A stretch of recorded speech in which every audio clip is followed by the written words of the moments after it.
Our next speaker, Lea Müller, will be presenting her work titled Towards a Proof of Principle of an LLM-Powered Low-Resource Social Engineering Attack Coach. Right, thanks. Hi everyone. I will present the paper, as Ben just stated, Towards a Proof of Principle of an LLM-Powered Low-Resource Social Engineering Attack Coach. That sounds a bit lengthy. So in essential, it's about personalizing social engineering attacks using LLM-powered conversations. So for the introduction, first of all, large language models, I think everyone knows them. They are widely accessible, so basically anyone can access them, and there's a wide range of possible uses. So from a little bit of help in coding to having creative brainstorming sessions or almost human-like interactions. Almost everything is possible. And what's also interesting and very important for our study is that LLMs have been shown to have the ability to analyze human personality traits. So, for example, from social media posts or by analyzing conversations. But of course, there's also a risk of malevolent use, so that malicious attackers might use LLMs for their purposes. And the reason is, of course, we all know that it's low resource, we can use it, so why shouldn't they be able to use it? Then also there's no technical knowledge required. Although there are safeguards, it's still relatively easy to bypass these restrictions. So our objective was to analyze whether LLMs can be used to have natural conversations with individuals and unconspicuously analyze the personality of the user to create more personalized social engineering attacks. So another short introduction of open source intelligence, that is the collection and analysis of publicly available information. So basically all information that is accessible on the internet. Anyone can access that information. So for example, it's information that someone posts on social media, but we can also think about academic publications, which is probably a bit more important for the people in the room.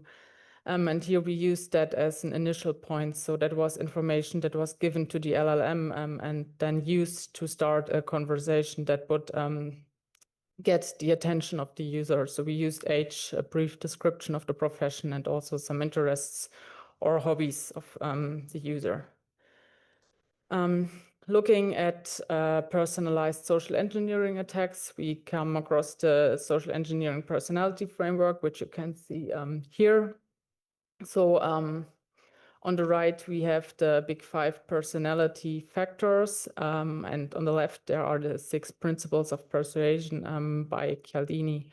And we can see that there's an association between the different personality dimensions and these persuasion strategies. So people that have high scores in a specific personality factors are more likely to be vulnerable to specific persuasion strategies. So for example, if we look at an individual who has high scores in extroversion, and we would want to craft a social engineering attack against that person, we would leverage the principles of liking, social proof, or scarcity in our attack to make the user more susceptible to our attack. So this was the basis of our idea, our approach, which consists of 4 consecutive phases. So the objective was to show that it is feasible to leverage low-resource LLMs for creating automated and highly personalized social engineering attacks. So the first phase was to show that LLMs have the conversational capabilities to conduct natural conversations with a user while secretly analyzing the personality. So first of all, of course, we would have to show that they are even able to have such conversations and to deceive user of being a human. So that is phase one. And the second phase is then the personality assessment.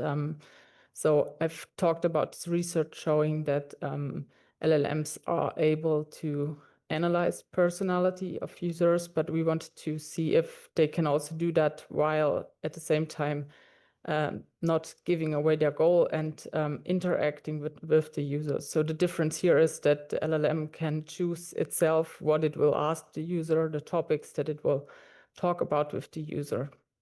So this is the prerequisite for then personalizing the attacks. And then, of course, the last step would be to evaluate the persuasiveness of so crafted social engineering attacks. So are they more persuasive than non-optimized attack vectors? We used two different approaches to test that. So the first approach relied on prompts only, and in the second approach, we used customized GPTs. In both approaches, we used OpenAI's ChatGPT in the version GPT-4o. In the first approach, as mentioned, we only used prompts. So we had two prompts. The first one told the LLM what it would have to do, so that it would have to secretly analyze the personality of the user that it would interact with.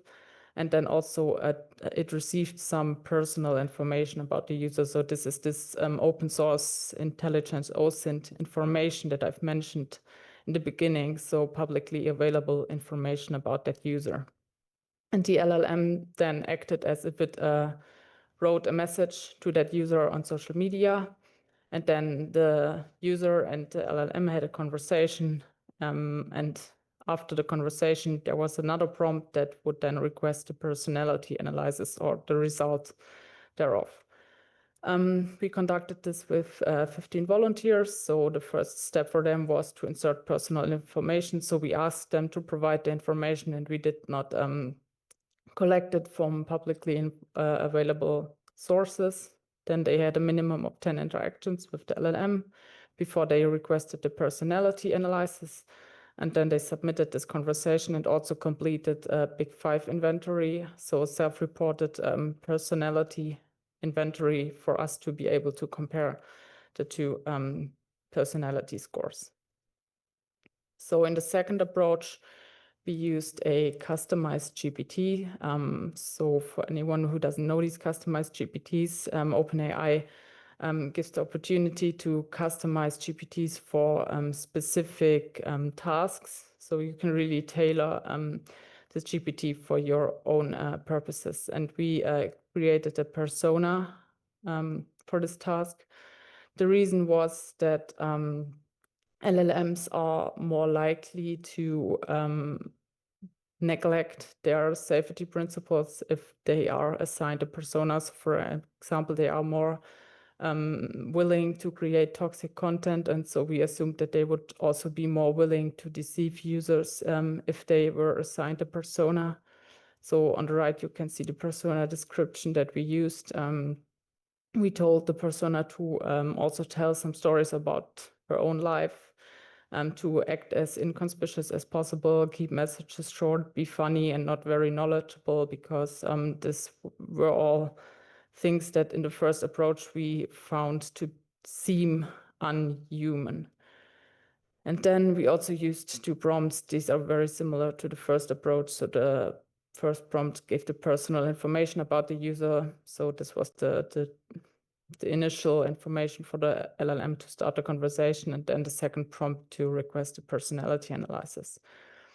In this approach, we only asked to analyze 4 of the 5 personality factors. We removed neuroticism from the analysis because it doesn't have an association with any of the persuasion principles in the social engineering personality frameworks. So we considered it irrelevant for our approach. Then we also increased the scale for the personality analysis to a 10-point Likert scale. I will explain that in a few slides. We tested that second approach with 6 of our initial 15 volunteers, and asked them to keep the conversation up for a minimum of 20 interactions instead of 10, like in the first approach. So what you can see here is a little snippet of one of the interactions. I don't know how good you can read that, but it's not important to read all of it, just to show you that this is in the second approach, the conversation of a participant with the LLM. So the LLM is the one in gray and the participant is the one in green. And we can see here that the messages of the LLMs are still a bit lengthy, but that was much better than in the first approach. So we really tried to make it more human-like, more natural.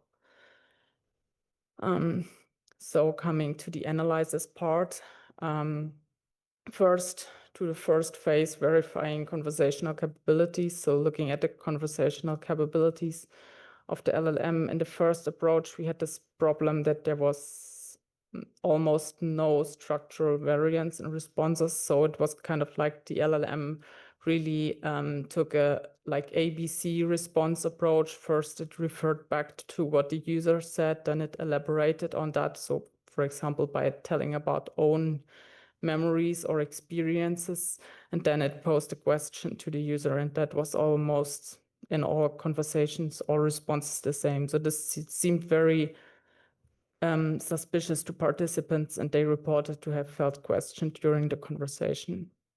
Also, sometimes the LLM revealed that it was not a human, but in other occurrences, which was interesting, it made up, for example, memories or experiences. So for example, it said that it liked to spend time with family and friends. And what is really interesting about that is that we never instructed it to do so. So it just decided that to have a natural conversation, it would be good to invent experiences. So some lessons learned in this first phase. The first lesson was that we had to improve the conversational structure. I've mentioned that. So breaking up this ABC-like response pattern. We did this in the customized GPT-based approach. I've shown this snippet. So this was a great improvement to the first approach.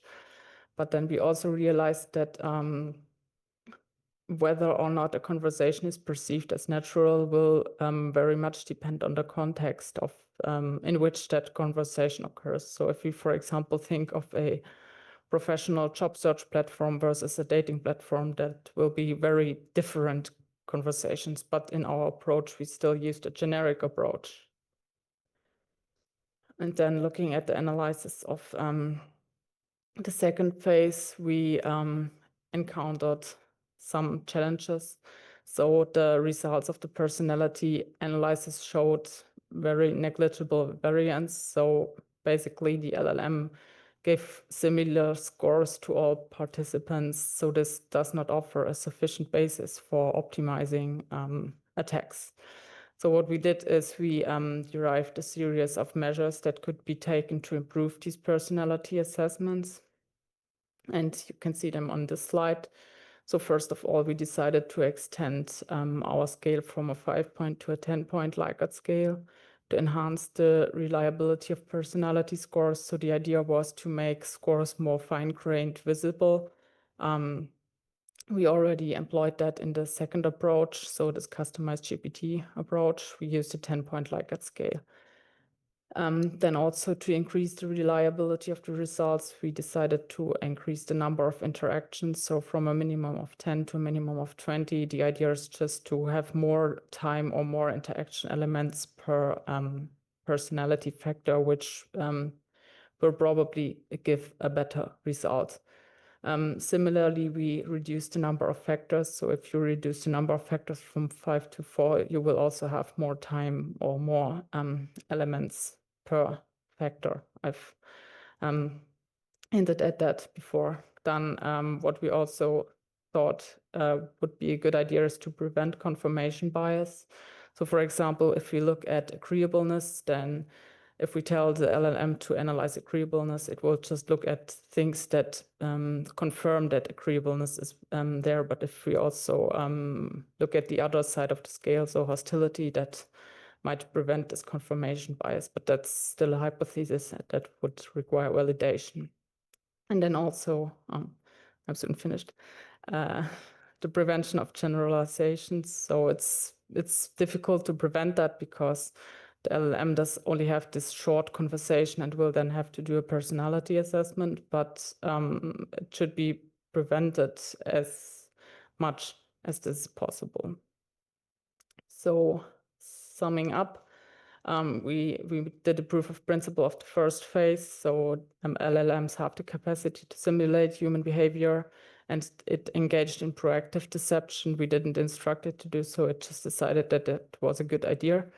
And then in the second phase, we encountered some challenges. So looking at limitations and future work, we would have to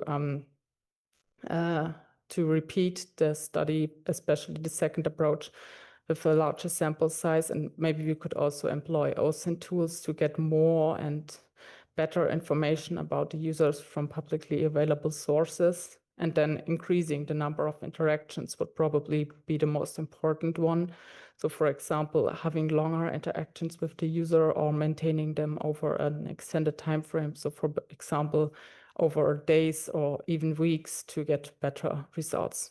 So our initial question or objective remains unanswered. We would still have to see whether an LLM could have a natural conversation and secretly analyze the personality scores of that user. So we will still have to explore all 4 phases and then in the end evaluate optimized and personalized social engineering attacks.